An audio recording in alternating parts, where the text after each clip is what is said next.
Now coming to the sarcomere. So what is a sarcomere? अभी बताया आपको. The part of the myofibril between the two Z line is called as the sarcomere. दो Z lines के बीच में जो part होगा myofibril का वो सार्कोमियर कहलाएगा. It is the structural and functional unit of the striated muscle fibre या कॉन्ट्रैक्शन. जो आपका स्ट्रेटेड मसल फाइबर का वो बेसिक यूनिट जिसकी कॉन्ट्रैक्शन होती है वो यूनिट क्या है? आपका सार्कोमियर. अब इस सार्कोमियर में क्या क्या आ जाएगा बच्चों? चलो हम डायग्राम की ओर ध्यान दें. क्या क्या चीजें आएंगी?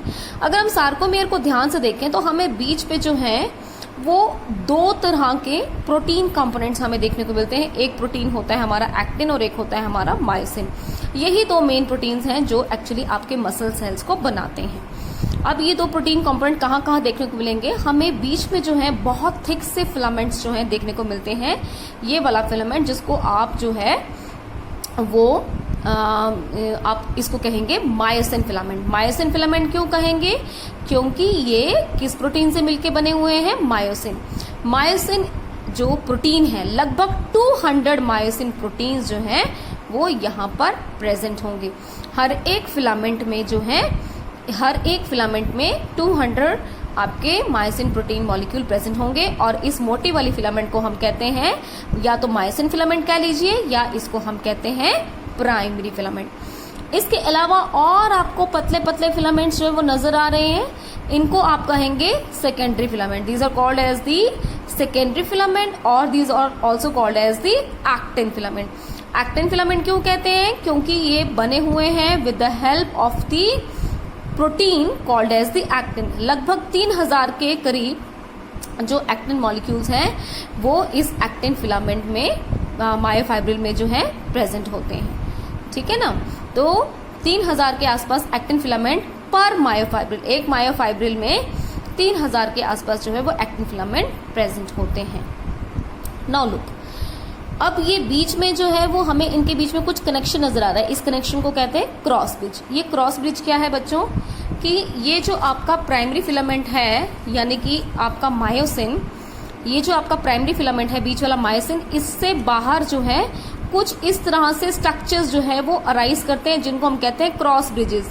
क्रॉस ब्रिजेस यानी कि कुछ क्रॉस लिंक. ब्रिज समझते हैं आप? ब्रिज यानी कि जो जैसे आपका बांध होता है, ठीक है, जो किसी दो चीजों को आपस में कनेक्ट करता है.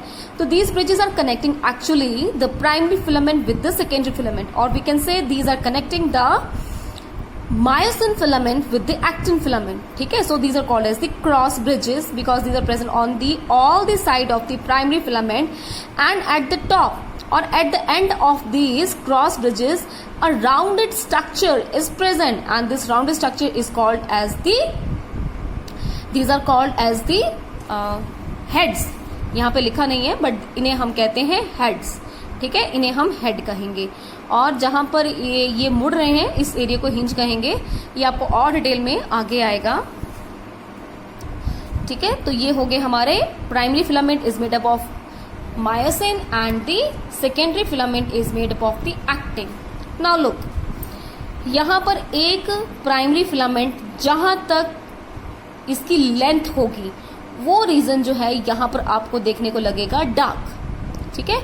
जहां तक ये प्राइमरी फिलामेंट होगा वो रीजन आपको देखने को लगता है dark, and this is called as the A band. This is called as the A band, और इसको आप कहते हैं इसे आप कहेंगे एन आइसोट्रॉपिक बैंड. इसे हम कहेंगे ए बैंड और दी एन आइसोट्रॉपिक बैंड, जैसे कि आपकी बुक में भी यहाँ पे दिया हुआ है. डिस्क्रिप्शन आपने अपनी बुक से पढ़ लेनी है. It is called as the A band और दी एन आइसोट्रॉपिक बैंड. ठीक है? उसके अलावा जो यहाँ पर बीच में आपको लाइट बैंड नजर आ रहे हैं, ठीक है, इन लाइट बैंड्स को हम क्या कहेंगे? I band. ये वाला बैंड जहां पर आपका ए प्रेजेंट है, जहां पे आपका प्राइमरी फिलामेंट प्रेजेंट है, उसे हम कहते हैं ए बैंड. और उसके अलावा जो हमारी जगह यहाँ साइड पे बच गई जहां पर ये प्राइमरी फिलामेंट नहीं है, only the secondary filament is present, it is called as the I band. इसे हम कहते हैं आई बैंड. ठीक है?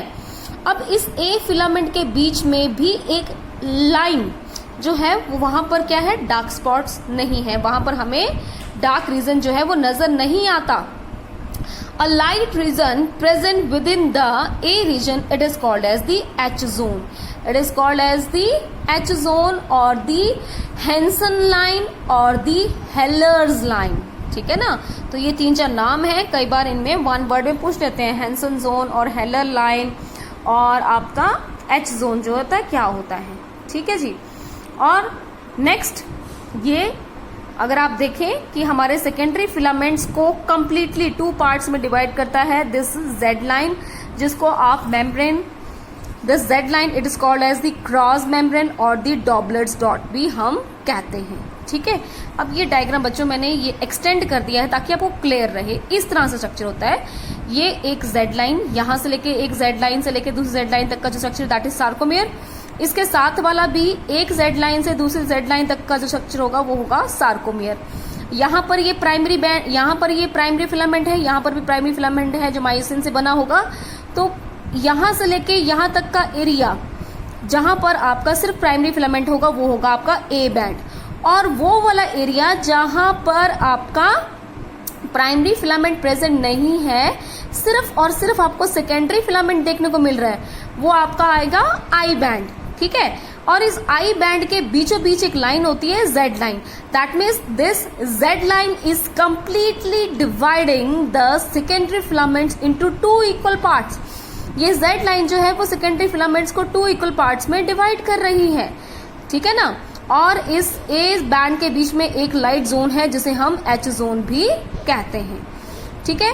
अब देखिए इसकी अरेंजमेंट जो है वो किस तरह से, इसकी अरेंजमेंट कैसे है बच्चों. ये तो आपको अभी आपको 2D स्ट्रक्चर दिखाई दिया है. अगर हम इसका 3D स्ट्रक्चर देखें तो एक प्राइमरी फिलामेंट यानी कि ये वाला एक प्राइमरी फिलामेंट जो है उसके आसपास 6 कितने सेकेंडरी फिलामेंट्स होते हैं, 6. आपको सिर्फ 2 नजर आ रहे हैं.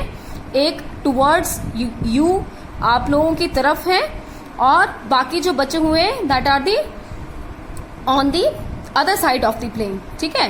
तो एक जो आपका प्राइमरी फिलामेंट है, एक primary filament is surrounded by approximately 6 secondary filaments and similarly